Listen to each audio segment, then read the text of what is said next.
എല്ലാവർക്കും നമസ്കാരം.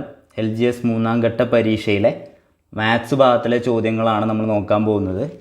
ആദ്യത്തെ ചോദ്യം 1, 8, 27, 64, 125. അടുത്തത് ഏതാണെന്നാണ്. നമുക്കിത് കാണുമ്പോൾ തന്നെ മനസ്സിലാവും അല്ലേ? എന്താണ് 1 ക്യൂബ് ആണ് എന്ത് 1 എന്ന് പറയുന്നത്. 1ൻ്റെ ക്യൂബാണ് 1. അപ്പോൾ 2ൻ്റെ ക്യൂബാണ് എന്ത് 8. അതുപോലെ 3ൻ്റെ ക്യൂബാണ് എന്ത് 27. 3 × 3 × 3 ആണ് 27. അപ്പോൾ 4ൻ്റെ ക്യൂബ് എന്താ 64. അതുപോലെ 125 എന്താ? അപ്പോൾ 5ൻ്റെ ക്യൂബാണ് 125. അപ്പോൾ ഇനി സ്വാഭാവികമായിട്ടും ഇതെന്തായിരിക്കും 6ൻ്റെ ക്യൂബായിരിക്കും. 6ൻ്റെ ക്യൂബ് എന്താ 6 × 6 × 6 216 ആയിരിക്കും. നമ്മുടെ ഉത്തരം ഓപ്ഷൻ ബി ആണ്. അടുത്ത ചോദ്യം നോക്കാം.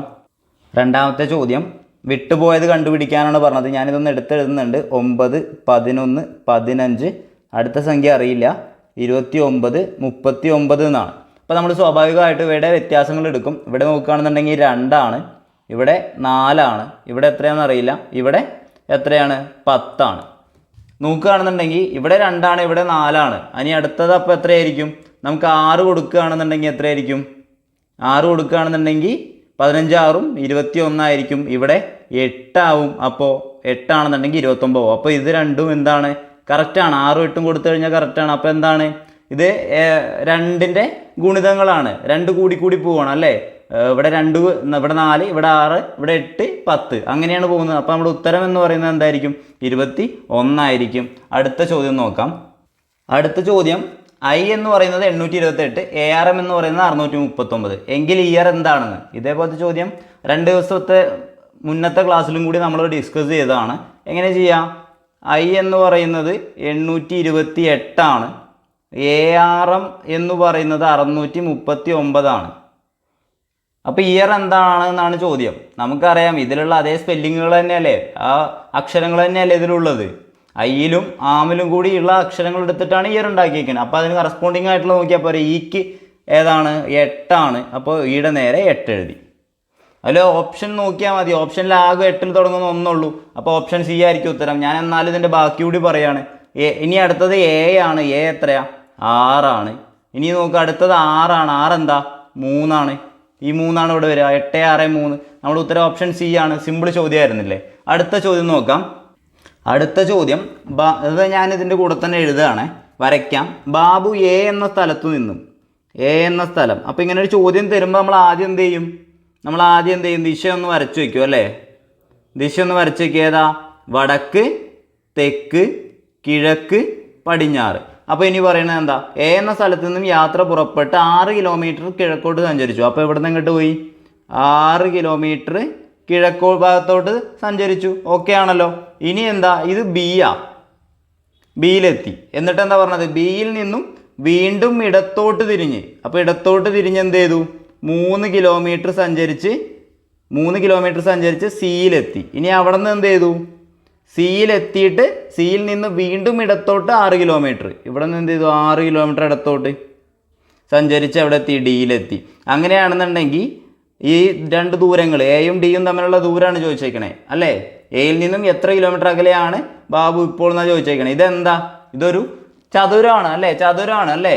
ഇത് 6 ആണ്, ഇവിടെ 6 ആണ്, ഇവിടെ 3 ആണെങ്കിൽ അപ്പോൾ ഇവിടെ എത്രയായിരിക്കും? 3 തന്നെ ആയിരിക്കും. അപ്പോൾ നമ്മുടെ ഉത്തരം എന്താ? ഓപ്ഷൻ ബി 3 ആണ്. ഓക്കെ ആണല്ലോ? എങ്കിൽ അടുത്ത ചോദ്യം നോക്കാം. വീണ്ടും അടുത്ത ചോദ്യം എന്തായിരുന്നു? ഒരു വരിയിൽ അഞ്ജുവിൻ്റെ സ്ഥാനം മുൻപിൽ നിന്ന് 11ാമതും എന്താണ് പുറകിൽ നിന്ന് 7ാമതുമാണ്.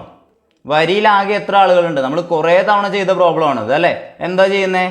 11 കൂട്ടണം എന്ത് 7 മതിയോ? ഇവിടെ കൂട്ടണം വന്നാൽ ഇവിടെ എന്ത് വരും? കുറയ്ക്കണം. ആര് വരും? 1 വരും. 11 7 കൂട്ടിയാൽ 18. 18ൽ നിന്ന് 1 പോയാൽ 17 ആണ് നമ്മുടെ ആകെ ആളുകളുടെ എണ്ണം. അപ്പോൾ 17 ആണ് നമ്മുടെ ഉത്തരം. ഓപ്ഷൻ ഡി നോക്കിക്കേ, 17 അതാണ് ഉത്തരമായിട്ട് വരുന്നത്. അടുത്ത ചോദ്യം നോക്കാം. അടുത്ത ചോദ്യം 2.02 ഹരിക്കണം 202 എത്രയാണ് എന്നാ. നമ്മളെങ്ങനെ എഴുതുന്നത്? 2.02 ഹരിക്കണം 202 എത്രയാണെന്ന് ചോദിച്ചാൽ നമ്മൾ എന്ത് എഴുതും? 2.02 ഡിവൈഡഡ് ബൈ 202 എന്ന് എഴുതും. സാധാരണ നമ്മൾ അങ്ങനെയാണ് ചെയ്യാറ് അല്ലേ? ഇങ്ങനെ വന്നാൽ ഞാനൊരു കാര്യം പറഞ്ഞിട്ടുണ്ട് നിങ്ങളോട്. എന്താ പറഞ്ഞിട്ടുള്ളത്? പോയിന്റ് ഉള്ള സംഖ്യേനെ ഹരിക്കാൻ വേണ്ടിയിട്ട് നമ്മൾ എന്താ ചെയ്യാൻ പറഞ്ഞിട്ടുള്ളത്? പോയിന്റ് അങ്ങോട്ട് ഒഴിവാക്കുക. ആദ്യം പോയിന്റ് അങ്ങോട്ട് ഒഴിവാക്കുക. പോയിന്റ് ഒഴിവാക്കി എത്രയായി?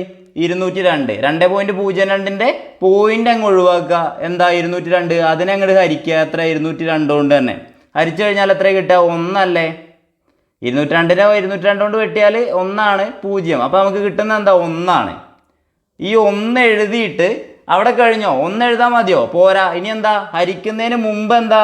ഇത് 2 സ്ഥാനം മാറിയിട്ടാ അല്ലേ? അപ്പോൾ 2 സ്ഥാനം മാറ്റിയിട്ട് പോയിന്റ് ഇടണം. നമ്മൾ ആദ്യം എന്താ ചെയ്യുന്നത്?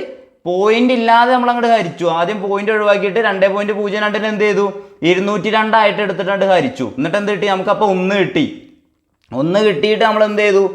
ചോദ്യത്തിൽ എന്തുണ്ട്? 2.02. അത് 2 ദശാംശ സ്ഥാനങ്ങളുള്ളത്. അത് ഉത്തരത്തിൽ കൊടുത്താൽ മതി. 1 2 2 ആളില്ല, 0 ഇട്ടു. പോയിന്റ് 0.01 ആയിരിക്കും ഉത്തരം. ഏതാ ഉത്തരം? Option C. കാരണം എന്താ? ഇതിന് ശേഷം ഒരു 0 ഇട്ടാലും എന്ത് പ്രശ്നമില്ല. വലതുവശത്ത് ഇടുന്ന സംഖ്യയ്ക്ക് എന്താണ്? ഒരു പ്രശ്നമില്ല. വലതുവശത്ത് 0 ഇട്ട് കഴിഞ്ഞാൽ ഒരു കുഴപ്പമില്ല. ദശാംശ സ്ഥാനത്തിന് ശേഷം. കറക്റ്റ് അല്ലേ? അപ്പോൾ ഇതാണ് നമ്മുടെ ഉത്തരം. അടുത്ത ചോദ്യം നോക്കാം. ഈ മോഡൽ ചോദ്യം നമ്മൾ ഡിസ്കസ് ചെയ്ത ചോദ്യം തന്നെയായിരുന്നു. എങ്ങനെയായിരുന്നു? x/y എത്രയാണ്? 4:3. അതുപോലെ എന്താണ്? y/z എന്ന് പറയുന്നത് 6:5 ആണ്. നമ്മളോട് ചോദ്യം x/z എത്രയാണെന്നാണ്. നമ്മളിത് ചെയ്യാൻ പഠിച്ചതാണ്. എങ്ങനെ ചെയ്യണ്ടേ? ആദ്യം എന്ത് ചെയ്യും?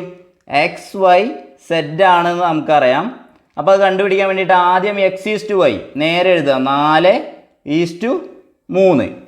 അപ്പോൾ ഇവിടെ 3 അല്ലേ? അപ്പോൾ ഇവിടെ എന്താ എഴുതും? നമ്മൾ 3 തന്നെ എഴുതും. ഇനി താഴത്തത് എന്താ? 6:5. അതെന്താ? y/z. വൈയുടെ നേരെ താഴെ 6, z നേരെ താഴെ 5. ഇനി ഇവിടെ 6 അല്ലേ? അപ്പോൾ ഇങ്ങോട്ട് എന്ത് എഴുതും? 6നെ എടുത്തെഴുതും. സിമ്പിൾ പരിപാടി. ഇനി എന്ത് ചെയ്യും? നേരെ താഴേക്ക് ഗുണിക്കും. 4 × 6 24 3 × 6 18 3 × 5 എത്രയാ? 15. ഇനി നോക്കിക്കേ, നമ്മളോട് ചോദിച്ചത് എന്താ? x/z. ഇതേ ചോദ്യം ചെയ്തിട്ടുണ്ട് കേട്ടോ. x/z ചോദിച്ചത്. x ഏതാ? 24. അപ്പോൾ നമ്മുടെ ഉത്തരം x/z സമം x എന്താ? 24 z എന്താ? 15. ഇതാണ് നമ്മുടെ ഉത്തരം. ഓക്കെ. അപ്പോൾ ഓപ്ഷൻ ഡി നോക്കിക്കേ, അതല്ലേ ഉത്തരം? അപ്പോൾ ഓപ്ഷൻ ഡി ആണ് കറക്റ്റ് ആൻസർ. ഇത് നമ്മൾ ഇതേ ചോദ്യം നമ്മൾ ഡിസ്കസ് ചെയ്തിട്ടുള്ള ചോദ്യമാണ്. ഓക്കെ. അടുത്ത ചോദ്യം നോക്കാം. അടുത്ത ചോദ്യം ഇത് നമ്മൾ പെട്ടെന്ന് കാണുമ്പോൾ ക്ലോക്ക് എന്നുള്ള ഭാഗത്തു നിന്നുള്ള ചോദ്യമാണെന്നൊക്കെ തോന്നും. പക്ഷെ ഇതത് പഠിക്കാത്ത ആൾക്കും ചെയ്യാൻ പറ്റുന്ന ചോദ്യമാണ്. കാരണം എന്താ? ഇത് സിലബസിൽ ഇല്ലാത്ത ടോപ്പിക്കാണ് അല്ലേ? ക്ലോക്ക് സിലബസിൽ പറഞ്ഞിട്ടുണ്ടോ? ഇല്ല. പക്ഷെ നമുക്ക് എന്ത് ചെയ്യാൻ പറ്റും? ഇത് ക്ലോക്കായിട്ട് കണക്കാക്കണ്ട. ഇത് സാധാരണ ഒരു ബേസിക് ആയിട്ടുള്ള നമ്പറിൻ്റെ ഒരു കണക്കാണെന്ന് വിചാരിച്ച് ചെയ്യാൻ പറ്റുന്ന ചോദ്യമുള്ളൂ. കാരണം എന്താ? ഇപ്പോൾ വാച്ചിൽ 12 മണി, ക്ലോക്കിൽ 12:15 ആകുന്നതിന് എത്ര സെക്കൻഡ് കഴിയണം എന്നാ. ഈ 12 മണി 12:15 ആവണം എങ്കിൽ നോക്ക് എന്താ അവിടെ വ്യത്യാസം വന്നത്? 15 മിനിറ്റ് ആണ് എന്ത് വ്യത്യാസം വന്നത്? 15 മിനിറ്റ് ആണ് വ്യത്യാസം പറഞ്ഞത്. 15 മിനിറ്റ് എന്ന് പറഞ്ഞാൽ എത്ര സെക്കൻഡാ? നമ്മളിതിന് മുമ്പ് ചെയ്തൊരു ചോദ്യത്തിൽ ഇതേ മോഡൽ ഒരു കാര്യം ചെയ്തിട്ടുണ്ടായിരുന്നു. ഓർമ്മയുണ്ടോ? 15 മിനിറ്റ് എന്ന് പറഞ്ഞാൽ എത്ര സെക്കൻഡാ? 15 × 60. 15 × 60 സെക്കൻഡാ അല്ലേ? എന്താ നമ്മൾ ചെയ്തിട്ടുണ്ട്, ഇതിനു മുമ്പ് ചെയ്തിട്ടുണ്ട്. അതിലെന്തായിരുന്നു? 5 മിനിറ്റ് ആയിരുന്നു. അത് നമ്മൾ 5 മിനിറ്റിന് എന്താക്കിയും സെക്കൻഡിലേക്ക് ആക്കാൻ വേണ്ടിയിട്ട് നമ്മൾ എന്ത് ചെയ്തു? × 60 ചെയ്തു. അതേപോലെ തന്നെ ഇവിടെ 15 മിനിറ്റ് ആണ്. അതിനെന്ത് ചെയ്താൽ മതി? സെക്കൻഡിലേക്ക് ആക്കിയാൽ മതി. 15 × 60 എത്രയാ? 900 സെക്കൻഡ്. അതേതാ ഉത്തരം? ഓപ്ഷൻ സി അല്ലേ? ഓപ്ഷൻ സി 900 സെക്കൻഡ് ആണ് ഉത്തരം. അടുത്ത ചോദ്യം നോക്കാലോ. ഇതൊന്നും കൺഫ്യൂഷൻ ആവാനൊന്നുമില്ല കേട്ടോ. സിമ്പിൾ ചോദ്യമാണ്. എന്താ ചോദിച്ചത്? 12 മണിയാണ്, ക്ലോക്കിൽ 12:15 ആവുന്നതിന് എത്ര സെക്കൻഡ് കഴിയണം എന്നാണ് ചോദിച്ചത്. അപ്പോൾ എത്ര? 15 മിനിറ്റ് ആണ് വ്യത്യാസം വന്നേക്കുന്നത്. നമ്മളോട് ചോദിച്ചാൽ എത്ര സെക്കൻഡ് എന്നാ. അപ്പോൾ നമ്മൾ എന്താക്കണം? 15 മിനിറ്റിനെ സെക്കൻഡിലേക്ക് ആക്കിയാൽ മതി. അതിനെന്ത് ചെയ്താൽ മതി? 60 കൊണ്ട് ഗുണിച്ചാൽ മതി. അതായത് 1 മിനിറ്റ് എന്ന് പറയുന്നത് 60 സെക്കൻഡ് ആണ്. 60 സെക്കൻഡ് ആണ്. അങ്ങനെയാണെങ്കിൽ 15 മിനിറ്റ് എന്ന് പറയുന്നത് എന്തായിരിക്കും? 15 ഗുണിക്കണം 60 സെക്കൻഡ് ആയിരിക്കും. ഓക്കെ ആണല്ലോ? എങ്കിൽ അടുത്ത ചോദ്യം നോക്കാം. അടുത്ത ചോദ്യം, അബുവിൻ്റെ ഇപ്പോഴത്തെ പ്രായം മകൻ്റെ പ്രായത്തിൻ്റെ 4 മടങ്ങാണ്. 4 വർഷത്തിന് മുമ്പ് അത് മകൻ്റെ പ്രായത്തിൻ്റെ 7 മടങ്ങായിരുന്നു. അങ്ങനെയാണെങ്കിൽ അബുവിൻ്റെ പ്രായം എത്ര എന്നാണ് ചോദിച്ചത്. ചെയ്യാൻ പഠിച്ച ചോദ്യമാണല്ലോ. എങ്ങനെയാണ് ചെയ്യുന്നത്? നമ്മൾ ആദ്യം എന്ത് എഴുതി? അബു എന്നെഴുതി. അതുപോലെ മകൻ എന്നെഴുതി. എന്നിട്ട് എന്താ നമ്മൾ ചെയ്യുന്നത്? അബുവിൻ്റെ ഇപ്പോഴത്തെ പ്രായം മകൻ്റെ പ്രായത്തിൻ്റെ 4 മടങ്ങാണ് എന്ന് പറഞ്ഞാൽ എന്താണ്? അവർ 4:1 റേഷ്യോയിലാണ്. അത് നമ്മൾ പഠിച്ചതാണല്ലോ. അപ്പോൾ ഇനി എന്താണ് പറഞ്ഞത്? 4 വർഷം മുമ്പ് എന്ന് പറഞ്ഞിട്ടുണ്ട്. ഒരു വർഷങ്ങളുടെ കണക്ക് പറഞ്ഞിട്ടുണ്ട് അല്ലേ? 4 വർഷം. അപ്പോൾ നമ്മളത് ഇങ്ങനെ എഴുതി ശീലിച്ചിട്ടുണ്ടല്ലോ. ഇനി എന്താ പറഞ്ഞിട്ടുള്ളത്? അത് മകൻ്റെ പ്രായത്തിൻ്റെ 7 മടങ്ങായിരുന്നു എന്നാണ് പറഞ്ഞത്. അപ്പോൾ അതെങ്ങനെ എഴുതും? 7:1 അല്ലേ? ഇത് നമ്മൾ പഠിച്ചതല്ലേ? എങ്ങനെയായിരുന്നു നമ്മൾ പറഞ്ഞത്? ആദ്യം ചോദ്യത്തിൽ അബുവും മകനും ആണുള്ളത്. അപ്പോൾ നമ്മൾ അവരുടെ പേരുകൾ എഴുതി. എന്നിട്ട് എന്തെഴുതി? നേരെ നോക്കിയപ്പോൾ എന്താ? മകൻ്റെ പ്രായത്തിൻ്റെ 4 മടങ്ങാണെന്നാണ് പറഞ്ഞത്. ആരുടെ? അബുവിൻ്റെ ഇപ്പോഴത്തെ പ്രായം. അപ്പോൾ നമ്മൾ അതിനെങ്ങനെ എഴുതാം? 4:1 എന്ന് എഴുതാം. എന്നിട്ട് എന്താണ്? എത്ര വർഷം ഗ്യാപ്പ് വന്നു? 4 വർഷം ഗ്യാപ്പ് ഉണ്ട് അല്ലേ? 4 വർഷത്തിന് മുമ്പ് എത്രയാണെന്നാണ് പറഞ്ഞത്? 7:1 ആണ്. അതായത് 7 മടങ്ങാണെന്നാണ് പറഞ്ഞത്. ഇങ്ങനെ എഴുതാൻ നിങ്ങൾക്ക് അറിയാലോ. ഇനി നമ്മളോട് ചോദിച്ചത് എന്താ നമ്മൾ നോക്കും. എന്താ ചോദിച്ചത് നമ്മളോട്? അബുവിൻ്റെ പ്രായമാണ് ചോദിച്ചത്. അബുവിൻ്റെ പ്രായം ഏതാ? ഇതല്ലേ അബുവിൻ്റെ പ്രായം. നമ്മളെങ്ങനെ ചെയ്യും? 4 എന്താണ്? ഇനി അടുത്തത് എന്താ? ഇത് എന്താണ്? എത്ര വർഷം മുമ്പാണ് അല്ലെ എത്ര വർഷം ശേഷമാണെന്നുള്ളത്. അതെത്രയാ? 4 തന്നെ. ഗുണിക്കണം. ഇനി എന്താ? ഇതാണ് കാണേണ്ടതെങ്കിൽ നമ്മൾ എന്ത് ചെയ്യും? അതിൻ്റെ ഓപ്പോസിറ്റ് ഉള്ളത്, അതിൻ്റെ വ്യത്യാസം എടുക്കണം. അതിൻ്റെ നേരെ ഓപ്പോസിറ്റ് ഏതാ? ഇതല്ലേ? ഇതിൻ്റെ വ്യത്യാസം എടുക്കണം. എത്രയാ? 7 പോയാൽ 6 അല്ലേ? Divided by. ഇനി എന്ത് ചെയ്യണം? ഇനി നേരെ എന്ത് ചെയ്യും? നമ്മൾ ക്രോസ് ഗുണിക്കും അല്ലേ? ഇങ്ങനെ ക്രോസ് ഗുണിക്കണം. എന്നിട്ട് അതിൻ്റെ വ്യത്യാസം കാണണം അല്ലേ? അപ്പോൾ എത്രയാണ്? ഒരു സെക്കൻഡ്. ഓക്കെ, എത്രയാണ്? 4:1 4 കുറയ്ക്കണം. 7:1 എത്രയാ? 7. ഇത് നമ്മൾ ഇതേ മോഡൽ പറഞ്ഞിട്ടുള്ളതല്ലേ? അപ്പോൾ നമ്മൾ എന്താ പറഞ്ഞിട്ടുള്ളത്? ഇങ്ങനെ വന്നു കഴിഞ്ഞാൽ നമ്മൾ എന്ത് ചെയ്യും? ഓക്കെ, മേലത്തെ അതേമാതിരി എഴുതാണ്. 4:4 അതുപോലെ എഴുതി. താഴെ എന്താണ്? 4-7 പോയാൽ -3. അത് നോക്കണോ? വേണ്ട, പറഞ്ഞിട്ടില്ലേ വയസ്സ് മൈനസിക്ക് പോവില്ല. അപ്പോൾ എന്ത് ചെയ്യണ്ട? അത് നോക്കണ്ട. 4-7 തമ്മിലുള്ള വ്യത്യാസം മാത്രം എടുത്താൽ മതി ഈ വയസ്സുകളുടെ കേസിൽ എന്ന് പറഞ്ഞിട്ടുണ്ട്. അപ്പോൾ എന്താ 4-7 തമ്മിലുള്ള വ്യത്യാസം? 3 അവിടെ മൈനസ് കൺസിഡർ ചെയ്യണ്ട. ഇനി എന്ത് ചെയ്യാൻ പറ്റും? ഈ 3-നെ 6 വെട്ടാലോ? അപ്പോൾ എന്താ? 4 × 4 × 2 എത്ര? 4 4 16 × 2 എത്രയാ? 32 വയസ്സ്. ആരുടെ പ്രായമാണ് 32 വയസ്സ്? അബുവിൻ്റെ പ്രായം. നമ്മുടെ ഉത്തരം എത്രയാണ്? അപ്പോൾ ഓപ്ഷൻ ബി 32 വയസ്സാണ്. അടുത്ത ചോദ്യം നോക്കുക. ഇവിടെ എന്താണ്? 3 ത്രികോണങ്ങൾ തന്നിട്ടുണ്ട്. അതുപോലെ തന്നെ ത്രികോണത്തിൻ്റെ സെൻറ്ററിലായിട്ട് ഒരു നമ്പർ തന്നിട്ടുണ്ട്. അതൊരു കുറച്ച് വലിയ സംഖ്യയാണ്. അതേപോലെ അതിൻ്റെ ഓരോ ശീർഷങ്ങളിലും വേറെ ഓരോരോ ചെറിയ ചെറിയ നമ്പറുകളും തന്നിട്ടുണ്ട്. ഇവിടെ 2 സ്ഥലത്ത് നമ്പറുകൾ തന്നിട്ടില്ല. അത് നമ്മൾ കണ്ടുപിടിക്കണം. ഇവിടെയും നമ്പർ തന്നില്ല. അത് ഒരേ സംഖ്യയാണ്. അതേതാണ് നമ്മൾ കണ്ടുപിടിച്ചാൽ മതി. അതാണ് പറഞ്ഞിട്ടുള്ളത് കേട്ടോ. അതാണ് ഈ ചോദ്യത്തിൽ നിന്ന് നമുക്ക് മനസ്സിലാക്കാനുള്ളത്. ഇങ്ങനത്തെ ചോദ്യങ്ങൾ നമ്മൾ ഡിസ്കസ് ചെയ്തിട്ടില്ല. ഇത് പക്ഷേ ചോദിച്ചത് വളരെ റയറായിട്ട് മാത്രമേ നമ്മൾ PSCയിൽ ചോദിച്ച് കാണാറുള്ളൂ. പക്ഷേ ഇത് സിമ്പിൾ ചോദ്യമായിരുന്നു. വളരെ സിമ്പിൾ ചോദ്യമായിരുന്നു. നമുക്ക് കുറച്ചൊരു ലോജിക്ക് ഉണ്ടെങ്കിൽ സിമ്പിളായിട്ട് അടിക്കാൻ പറ്റുന്നതായിരുന്നു. നോക്ക്, ഇതെങ്ങനെ ഇത് കിട്ടുന്നത്? നടുക്കുള്ള സംഖ്യ 96. അതെന്താണ്? ഈ 3-ഉം ഈ 8-ഉം ഈ 4-ഉം ഗുണിച്ചാൽ കിട്ടുന്ന സംഖ്യയാണതേ.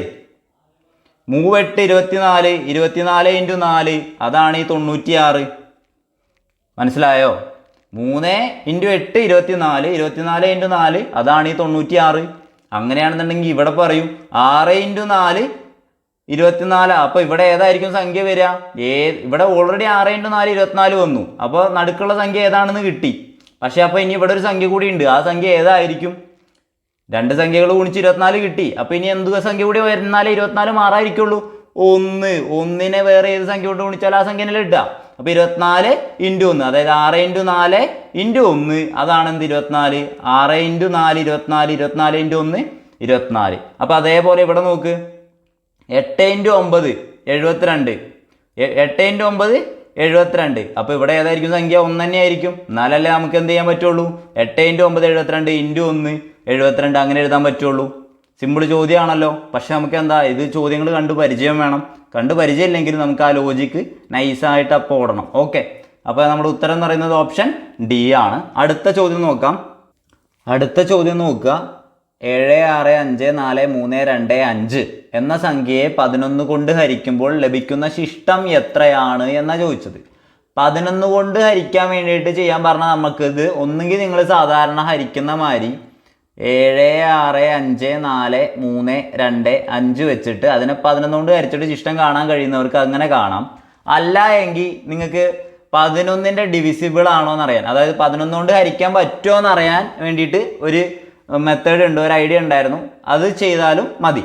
അപ്പോൾ അത് വെച്ചിട്ട് എങ്ങനെ ചെയ്യാമെന്നാണ് ഞാൻ പറയുന്നത്. 7, 6, 5, 4, 3, 2, 5 ഇതിനെന്താണ് 11 കൊണ്ട് ഹരിക്കുകയാണ് ചെയ്യുന്നത്. അപ്പോൾ 11 കൊണ്ട് ഹരിക്കാൻ പറ്റുമോ എന്നറിയാൻ വേണ്ടിയിട്ട് നമ്മൾ എന്ത് ചെയ്താൽ മതി? നോർമലി എന്ത് ചെയ്താൽ മതി? ആൾട്ടർനേറ്റീവ് ആയിട്ടുള്ള, അതായത് ഒന്നിടവിട്ട സംഖ്യകൾ കൂട്ടിയിട്ട് അവയുടെ വ്യത്യാസം എടുത്താൽ മതി. അതായത് 7 കൂട്ടണം 5 എത്ര? 7 കൂട്ടണം 5 എത്രയാ? 12. 12 കൂട്ടണം 3 15. 15 കൂട്ടണം 5 20. കുറയ്ക്കണം. ഇനി എന്താ പറഞ്ഞത്? 6 കൂട്ടണം 4 10. 10 കൂട്ടണം 2 12. ഇത് ചെയ്താൽ മതി. മനസ്സിലായല്ലോ? ഇത് ചെയ്യുമ്പോൾ ഇവിടെ നമുക്ക് എത്ര കിട്ടിയത്? 8 കിട്ടിയത്. അതായത് ഒന്നുകിൽ 11 അല്ലെങ്കിൽ 0 കിട്ടുകയായിരുന്നു എങ്കിൽ, ഇപ്പൊ കിട്ടിയത് 8, പക്ഷെ അതിന് പകരം 11 0 കിട്ടുകയായിരുന്നെങ്കിൽ അതെന്താണ്? 11 കൊണ്ട് നിശേഷം ഹരിക്കാൻ പറ്റും എന്നാണ് പറയാം. പക്ഷെ ഈ കേസിൽ എന്താ? നമുക്ക് 8 കിട്ടിയത്. അപ്പോൾ നമ്മുടെ ശിഷ്ടം എന്ന് പറയുന്നത് 8 തന്നെ ആയിരിക്കും. ഇനി നോക്കുക, 11ന് മേലെയുള്ള ഒരു സംഖ്യയാണ് കിട്ടിയതെങ്കിൽ, ഫോർ എക്സാമ്പിൾ ഇവിടെ കിട്ടിയത് 13 ആയിരുന്നുവെങ്കിൽ നമ്മൾ എന്ത് ചെയ്യണം? 13നെ 11 കൊണ്ട് ഹരിക്കണം. അപ്പൊ എങ്ങനെയാ? ഒരു 11 ശിഷ്ടം എത്ര കിട്ടുന്നത്? 2. അതായനെ ഉത്തരം. പക്ഷെ ഇവിടെ എന്താണ്? 11ന് താഴെയുള്ള ഒരു സംഖ്യയാണ് ചോദിച്ചത്, അതുകൊണ്ട് നമുക്ക് കിട്ടിയത്. അപ്പൊ നമുക്ക് എന്ത് ചെയ്താൽ മതി? അത് തന്നെ എടുത്ത് എഴുതിയാൽ മതി. നമ്മുടെ ഉത്തരം എന്തായിരിക്കും? 8 ആയിരിക്കും. ഓക്കെ ആണല്ലോ? എങ്കിൽ അടുത്ത ചോദ്യം നോക്കാം. അടുത്ത ചോദ്യം, ഒരു സമഭുജ ത്രികോണത്തിന്റെ ചുറ്റളവ് 12.9 സെന്റിമീറ്റർ ആണ്. അതിന്റെ ഒരു വശത്തിന്റെ നീളം എത്രയാണ്? ഒരു സമഭുജ ത്രികോണം എന്ന് പറഞ്ഞാൽ എന്താ? അതിന്റെ എല്ലാ വശങ്ങളും തുല്യമായിരിക്കും. ഒരു വശം എ ആണെന്നുണ്ടെങ്കിൽ എല്ലാ വശവും എ തന്നെ ആയിരിക്കും. എന്താ ചുറ്റളവ് എന്ന് പറഞ്ഞാൽ? ചുറ്റളവ് എന്ന് പറഞ്ഞാൽ എന്താണ്? ഈ വശങ്ങളെയൊക്കെ കൂട്ടുന്നതാണ് എന്ത്? ചുറ്റളവ്. ഈ 3 വശത്തെയും കൂട്ടുന്നതാണ് ചുറ്റളവ്. അതായത് ഒരു സമഭുജ ത്രികോണത്തിന്റെ ചുറ്റളവ് എന്ന് പറയുന്നത് 3a ആയിരിക്കും. നമുക്കിവിടെ തന്നിട്ടുണ്ട് 3a എന്ന് പറയുന്നത് 12.9 സെന്റിമീറ്ററാ. ചോദ്യത്തിൽ പറഞ്ഞിട്ടുണ്ട് എന്ത്?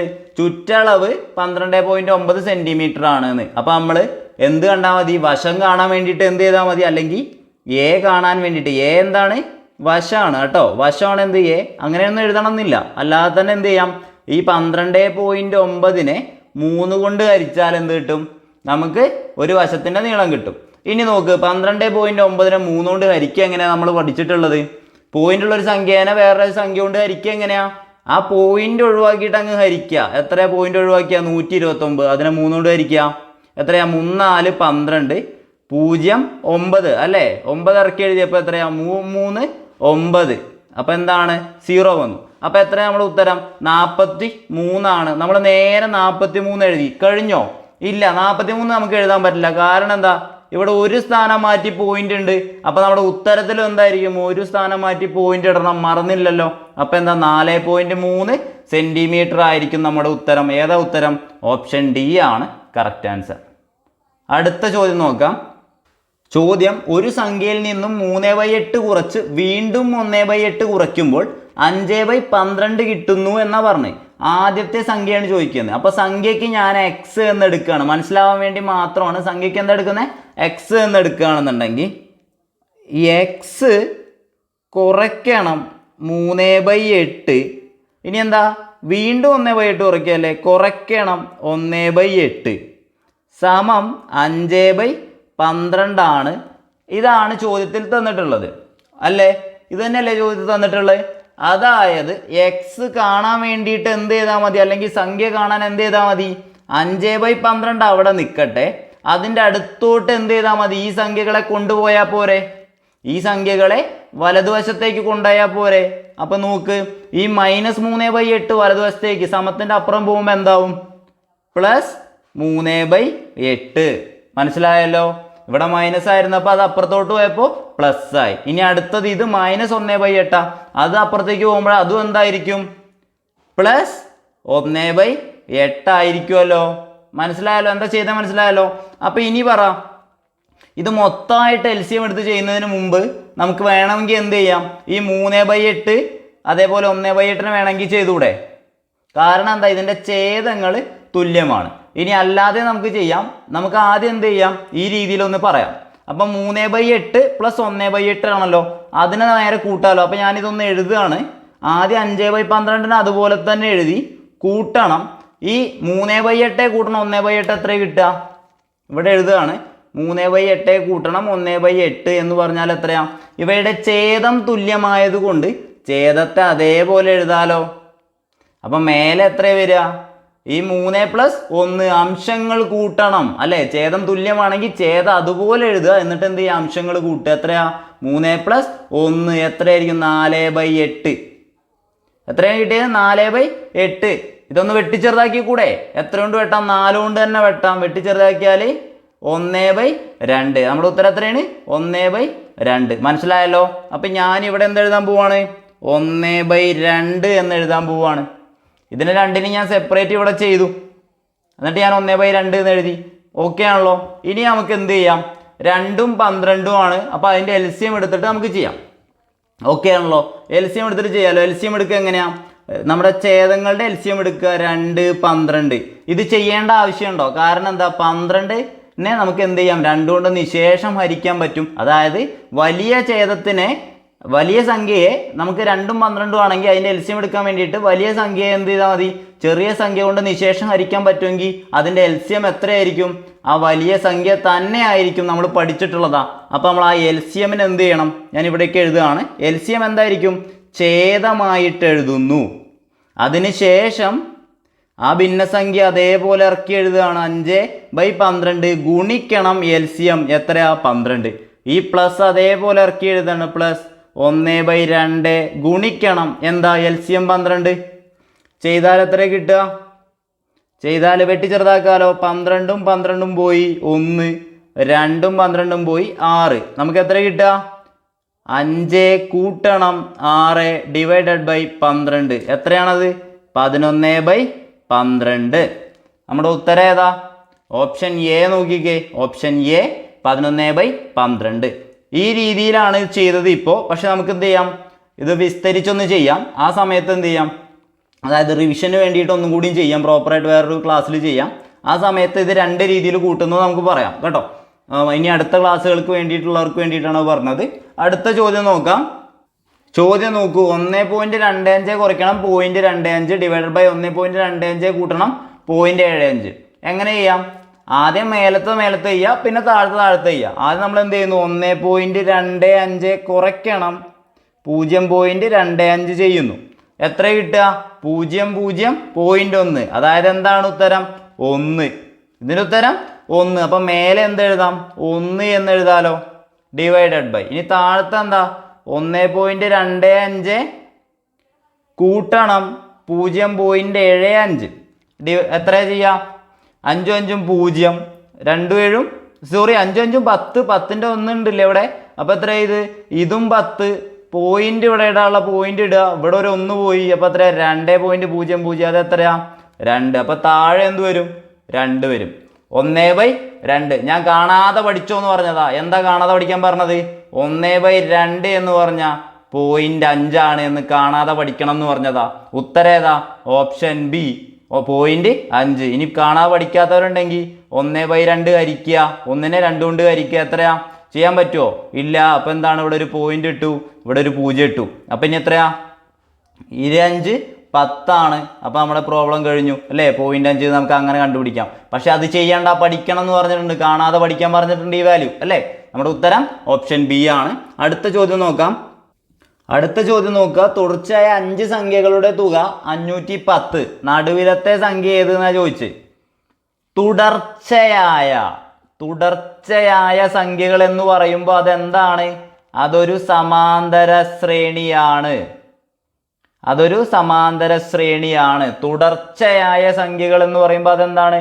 അതൊരു സമാന്തര ശ്രേണിയാണ്. അല്ലെങ്കിലും നമ്മൾ പറഞ്ഞിട്ടുണ്ട് തുടർച്ചയായ സംഖ്യകളുടെ, സമാന്തര ശ്രേണിയുടെ അല്ലേ. അതുപോലെ എന്താ? എണ്ണൽ സംഖ്യകളുടെ, ഒറ്റ സംഖ്യകളുടെ, ഇരട്ട സംഖ്യകളുടെ, ഇവയുടെ ഒക്കെ ശരാശരി എന്ന് പറയുന്നതാണ് എന്ത്? അതിൻ്റെ നടുവിലത്തെ സംഖ്യ. അപ്പം ഇതിലെന്താ കാണാൻ പറഞ്ഞത്? ശരാശരിയാണ് കാണാൻ പറഞ്ഞത് അല്ലേ?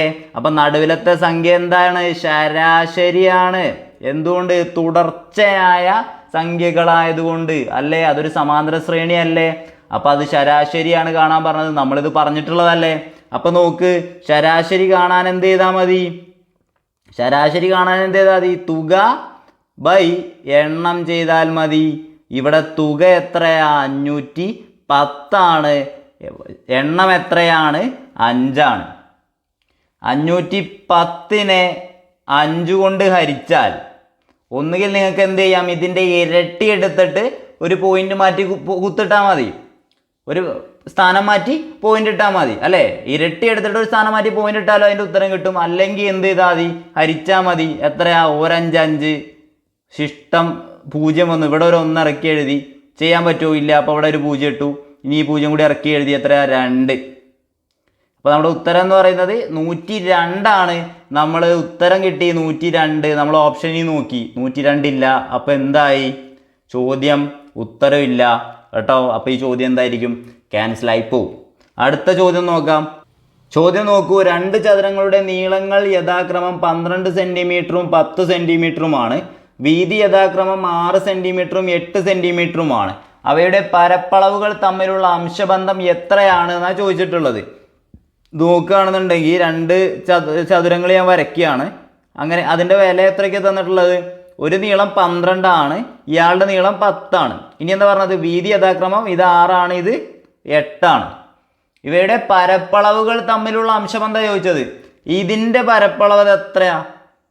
നമ്മുടെ ആദ്യത്തെ ഇതിൻ്റെ പരപ്പളവ് എത്രയാ? എന്താ പരപ്പളവ്? 12 ഗുണിക്കണം 6. അതെന്താ? നീളം ഗുണിക്കണം വീതി അല്ലേ പരപ്പളവ് എന്ന് പറയുന്നത്? നീളം ഗുണിക്കണം വീതി അല്ലേ പരപ്പളവ്? നമ്മുടെ ഫസ്റ്റത്തെ ക്ലാസ്സുകളിൽ അത് ഉൾപ്പെടുത്തിയിട്ടുണ്ടായിരുന്നു. നീളം ഗുണിക്കണം വീതിയാണ് എന്ത്? പരപ്പളവ്. അതെന്താണ്? 12 ഗുണിക്കണം 6. അതെന്താണ്? അതിൻ്റെ അതേ ആസ്ഥാനമുള്ള റേഷ്യോ ഏതാണ്? ഇതിൻ്റെ എത്രയാണ്? 10 ഗുണിക്കണം 8 80. ഇവിടെ നീളം 10 ആണ്, വീതി 8 ആണ്. അപ്പോൾ അത് 10 ഗുണിക്കണം 8. ഓക്കെ, ഞാൻ അങ്ങനെ തന്നെ എഴുതാം. 10 ഗുണിക്കണം 8. ഓക്കെ, നമുക്കറിയാം റേഷ്യോ തരുമ്പോൾ, അംശബന്ധം തരുമ്പോൾ നമുക്ക് എന്ത് ചെയ്യാം? വെട്ടിച്ചെറുതാക്കുക കൂടെ. അങ്ങനെയാണെന്നുണ്ടെങ്കിൽ നോക്ക്, ഇവിടെ 12, ഇവിടെ 10, 2 കൊണ്ട് വെട്ടിയാൽ ഇത് 5 ആയി, ഇത് 6 ആയി. ഇനി ഞാൻ ഈ 6നെ തന്നെ ഈ 8നെ വെട്ടാലോ? 2 കൊണ്ട് വെട്ടിയാൽ ഇവിടെ 4 ആയി, ഇവിടെ 3 ആയി. ഇനി ചെയ്യാൻ പറ്റുമോ? ഇനി ഈ 6നെ വെട്ടാം അല്ലേ? 6ൽ എന്താ? 2 കൊണ്ട് വെട്ടിയാൽ ഇത് 3 ആയി, ഇത് എത്രയായി? 2 ആയി. ഇനി ഇല്ല. 3 × 3 9 5 × 2 10. 9:10 ഏതാ ഓപ്ഷൻ? ഓപ്ഷൻ സി ആണ് കറക്റ്റ് ആൻസർ. ഓക്കെ ആണല്ലോ? നമ്മളിവിടെ എന്താ ചെയ്തത്? ആദ്യം നമ്മൾ ഇതൊന്ന് വരച്ചെഴുതി. ജസ്റ്റ് ഒന്നാമത്തതും രണ്ടാമത്തതും ചതുരങ്ങളുടെ നീളവും വീതി ഒന്ന് എഴുതി വെച്ചു. എന്നിട്ട് എന്താ അറിയാം? നീളം ഗുണിക്കണം വീതിയാണ് എന്ത്? പരപ്പളവ്. അപ്പോൾ ആദ്യത്തേൻ്റെ പരപ്പളവ് എന്ന് പറയുന്നത് 12 ഗുണിക്കണം 6 ആണ്. അതുപോലെ രണ്ടാമത്തേൻ്റെ പരപ്പളവ് എന്ന് പറയുന്നത് 10 ഗുണിക്കണം 8 ആണ്. 12 ഗുണിക്കണം 6 എന്ന് പറഞ്ഞാൽ ഇനി ഇങ്ങനെ ചെയ്ത് നോക്കാം, 72 ആണ്. 10 ഗുണിക്കണം 8 എന്ന് പറഞ്ഞാൽ 80 ആണ്. ഇനി നമുക്കറിയാം ഇതിൽ കോമൺ ആയിട്ടുള്ളത് ഏതാണെന്ന്. ഏതുകൊണ്ടാണ് നമുക്കിത് ചെയ്യാൻ പറ്റുക? 2 കൊണ്ട് വെട്ടിച്ചെറുതാക്കുകയാണെങ്കിൽ ഇത് 36 ആയി, ഇത് 40 ആയി. ഇനി 2 കൊണ്ട് വെട്ടിയാൽ ഇത് 18 ആയി, ഇത് 20 ആയി. ഇനി വെട്ടിയാൽ ഇത് എത്രയായി? 9 ആയി, ഇത് 10 ആയി. 9:10 നമ്മുടെ ഉത്തരം 9:10. ഓക്കെ ആണല്ലോ? എങ്കിൽ അടുത്ത ചോദ്യം നോക്കാം. ചോദ്യം 2 ഗുണിക്കണം 5 ഗുണിക്കണം 7 ഗുണിക്കണം 4 ഗുണിക്കണം 2 ഗുണിക്കണം 5 ഗുണിക്കണം 7 എന്നതിൻ്റെ വർഗ്ഗമൂലം എത്ര? ഞാൻ ജസ്റ്റ് ഒന്ന് എടുത്തെഴുതുന്നുണ്ട്. വളരെ സിമ്പിൾ ചോദ്യമാണിത്. 4 ഗുണിക്കണം 2 ഗുണിക്കണം 5 ഗുണിക്കണം 7 ഇതിൻ്റെ വർഗ്ഗമൂലം എത്ര? വളരെ സിമ്പിൾ ചോദ്യമാണ്. വർഗ്ഗമൂലം കാണാൻ പറഞ്ഞാൽ 2 എന്നുള്ളതിനെ എന്താക്കി എഴുതിയായി? 1 ആക്കി എഴുതിയാൽ മതി. ഇതിൻ്റെ വർഗ്ഗമൂലം എന്ന് പറഞ്ഞാൽ ഇതിൻ്റെ റൂട്ട് എടുക്കാനാ.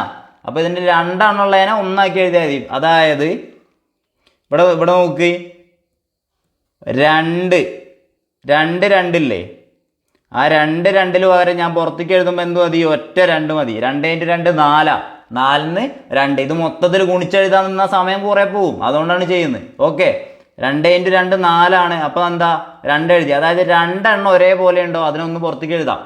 അപ്പം ഇനി ഇവിടെ അടുത്ത 5 5 നോക്ക്, 5 ഇതാക്കുന്നത് 2 അഞ്ചുകളില്ലേ. അപ്പം എന്താ ഗുണിക്കണം, ഒരൊറ്റ 5 എഴുതിയാൽ മതി പുറത്തേക്ക്. ഇനി എന്താ 7 ആണല്ലോ, 7 1 2 2 7 ഇല്ലേ. അപ്പം എന്താണ് ഗുണിക്കണം 7. ഇനി എന്താ ഉള്ളത്, ഒരു റൂട്ട് 4 മാത്രമാണുള്ളത്. 4 രണ്ടെണ്ണം വേണ്ട, കാരണം എന്താ 4 എന്ന് പറഞ്ഞാൽ നമുക്കറിയാം 2 2 4. 4ൻ്റെ റൂട്ട് എത്രയാ 2 ആണ്. അപ്പം എന്താ ഗുണിക്കണം 2. ഓക്കെ ആണല്ലോ. ഇത് ഗുണിച്ചാൽ എത്ര കിട്ടുക, 2 × 7 14, 14 × 10 140 എന്ന് കിട്ടും. അപ്പം ഇതിൻ്റെ വർഗ്ഗമൂലം എത്രയാ 140 ആണ്. സിമ്പിൾ ചോദ്യമായിരുന്നു, കിട്ടിയിട്ടുണ്ടാവുമെന്ന് വിചാരിക്കുന്നു കേട്ടോ. നല്ല ചോദ്യമാണിത്. ഓക്കെ, അടുത്ത ചോദ്യം നോക്കാം. 1500 രൂപ പരസ്യവിലയുള്ള ഒരു സാരി 8% ഡിസ്കൗണ്ടിൽ വിൽക്കുന്നു.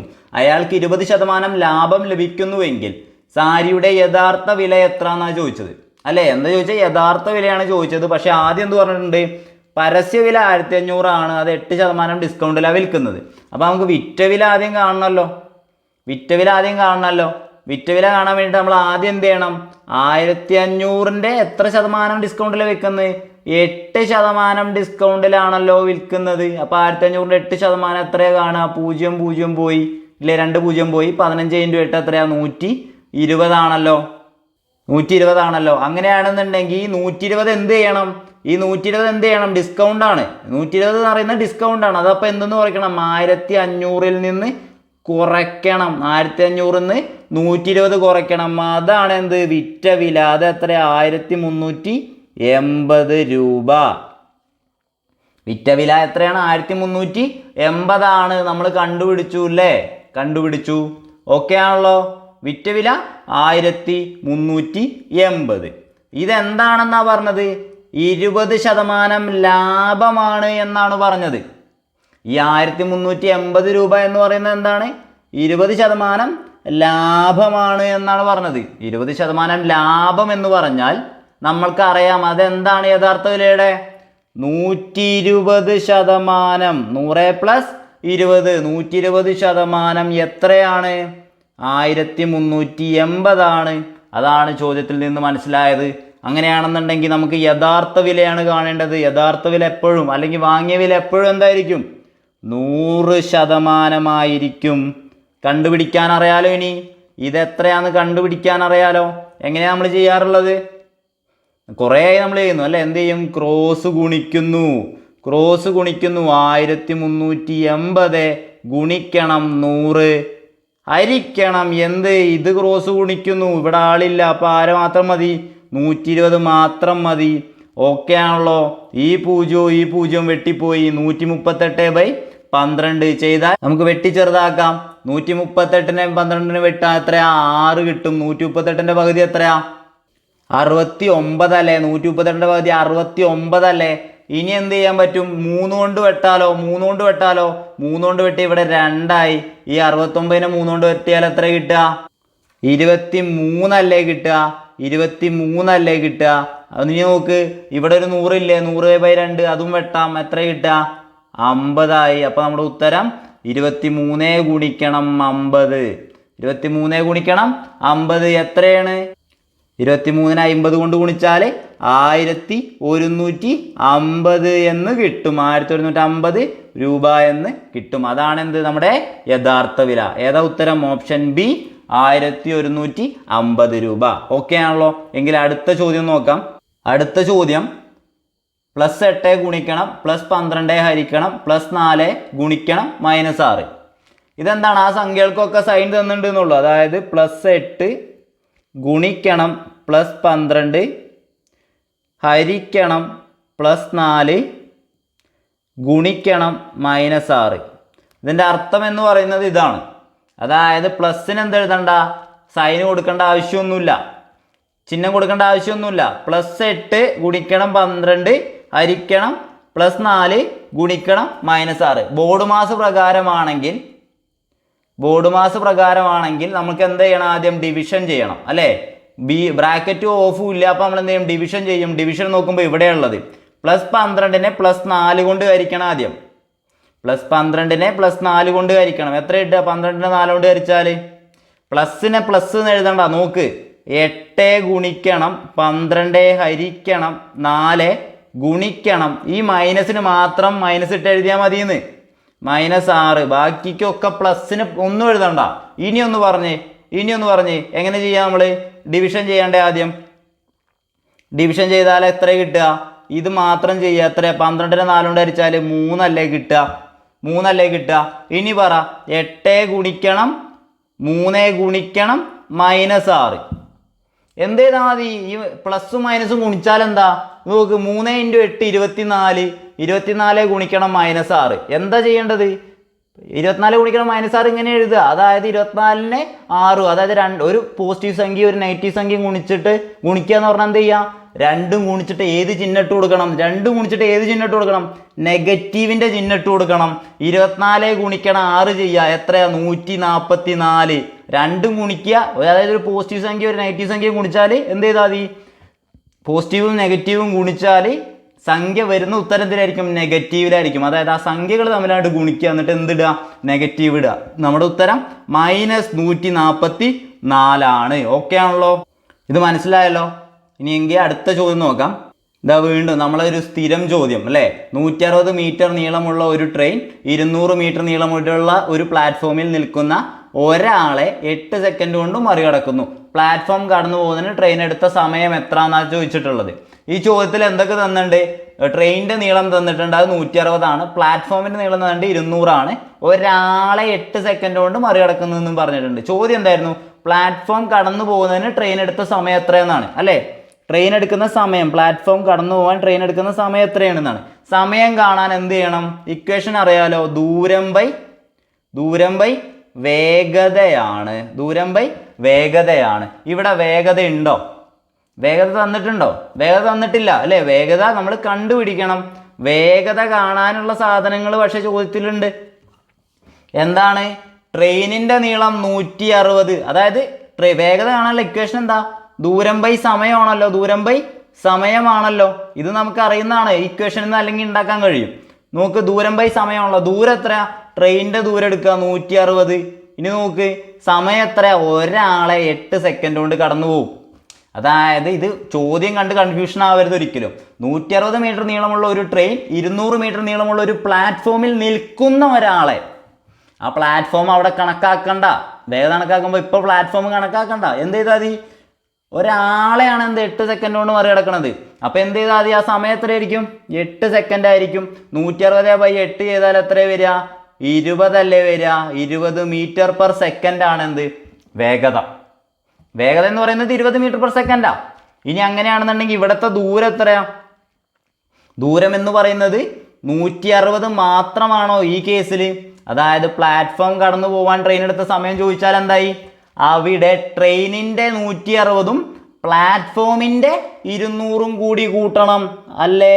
200ഉം കൂടി കൂട്ടണം. ഇനി എന്ത് ചെയ്യണം? വേഗത കൊണ്ട് ഹരിച്ചാൽ മതി. വേഗത എത്രയാ? 20. നമ്മൾ കണ്ടുപിടിച്ചതാ.